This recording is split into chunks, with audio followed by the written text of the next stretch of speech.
Assalamualaikum warahmatullahi wabarakatuh. Hai semua, balik lagi sama saya Lutfi Sikoma, mahasiswa dari Universitas Muhammadiyah Tangerang dari Prodi Akuntansi. Nah, di video kali ini aku akan menjelaskan tentang pecking order theory. Pecking order theory berlawanan dengan trade-off theory. Pada teori ini bahwa tidak ada tingkat cash holding yang optimal, tetapi kas memiliki peran sebagai penyangga antara laba ditahan dan kebutuhan investasi. Kas akan tersedia ketika profit yang dihasilkan perusahaan melebihi kebutuhan investasinya. Ketika kas tersedia dalam jumlah yang berlebih dan perusahaan yakin akan profitabilitas investasi mereka, maka kelebihan kas akan dibayarkan kepada para pemegang saham dalam bentuk dividen. Menurut Keown et al. Tahun 2000, dengan ringkas mengikhtisarkan teori pecking order sebagai berikut. Pertama, perusahaan menerapkan kebijakan dividen untuk kesempatan investasi. Kedua, perusahaan lebih suka mendanai kesempatan investasi dengan dana yang sepenuhnya dari dalam, lalu modal keuangan eksternal akan dicari. Ketiga, saat pendanaan eksternal dibutuhkan, perusahaan akan pertama memilih menerbitkan sekuritas utang, menerbitkan sekuritas jenis modal akan dilakukan terakhir. Keempat, untuk mengantisipasi kekurangan persediaan kas karena adanya kebijakan dividen yang konstan dan fluktuasi dari tingkat keuntungan serta kesempatan investasi, maka perusahaan akan mengambil portofolio investasi yang lancar tersedia. Pecking order theory mengemukakan adanya urutan sumber dana dalam pembuatan keputusan pendanaan perusahaan. Ketika perusahaan membutuhkan dana untuk keperluan pembiayaan investasi, seharusnya perusahaan membiayai kesempatan investasi dengan dana internal terlebih dahulu.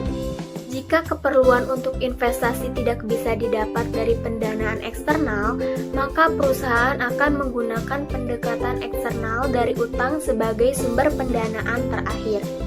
Menurut Jean Carr tahun 2013, teori ini membuat perusahaan tidak mempunyai target kas optimal, sehingga perusahaan akan cenderung menyimpan sisa kas dari hasil kegiatan operasionalnya. Nah, selanjutnya ada variabel pecking order theory. Yang pertama ada variabel dependent yaitu cash holding, kedua variabel independent yaitu cash flow, yang ketiga ada variabel independent yaitu capital expenditure. Ini aku akan menjelaskan variabel dependent yaitu cash holding. Di dalam penelitian ini, karena pecking order theory menjelaskan faktor penentu dalam menahan kas yang berkesimpulan bahwa tidak ada tingkat kas yang optimal, melainkan kas berperan sebagai penyangga laba ditahan dan untuk kebutuhan investasi. Kas akan tersedia ketika profit yang diperoleh perusahaan lebih besar dari kebutuhan investasinya.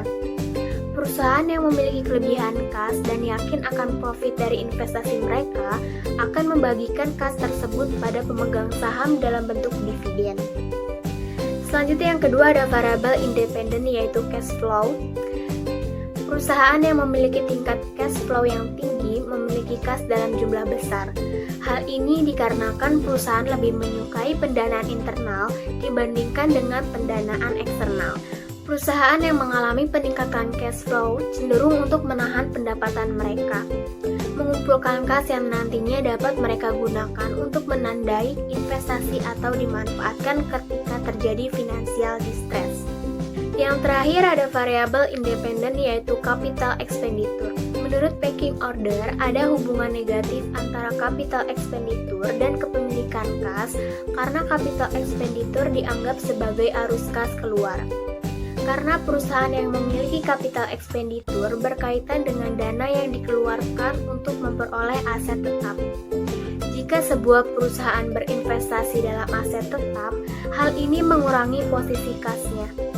Perusahaan dengan capital expenditure yang semakin rendah, maka kapasitas utang perusahaan juga akan menjadi semakin rendah, sehingga perusahaan akan memiliki jumlah uang tunai yang lebih besar.